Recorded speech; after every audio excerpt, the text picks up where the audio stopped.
ቅዳሜ ስዑር ምእመናኑና ካህናቱ ወደ ቤተ ክርስቲያን ይሰበሰባሉ።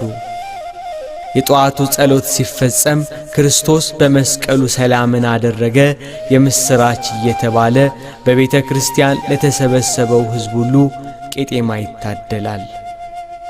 ልክ የኖኅ ርግብ የጥፋት ውሃ መቅለሉን ምድር ከጥፋት መጽዳቷን ለማብሰር ለምለም ቄጤማ ባፏ ይዛ ለስምንቱ ነፍሳት የምስራቹን እንደተናገረች የምስራች ምልክት የሆነው ቄጤማ በአባቶች ካህናት ይታደላል።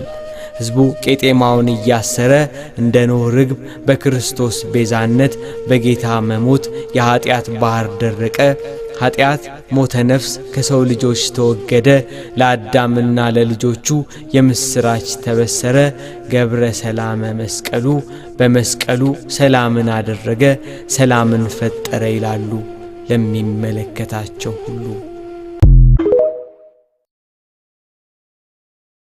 ቤተ ክርስቲያን ለመስገድ የምትመጡ ሰዎች ትራስ፣ አንሶላ፣ ትራስ፣ ጨርቅ፣ ብርድ ልብስ፣ ኮንፈርት ይዛችሁ የምትመጡ ሰዎች ቤት ልቀቁ ተብላችሁ ነው ደሞ ተተኙት የለ እንዴ? ኧረ በስመ አብ። ብቻ እንኳን አደረሳችሁ። ያመት ሰው ይበለን። ቀጣይ አመት ደግሞ ቤቱን ይዛችሁት ነው።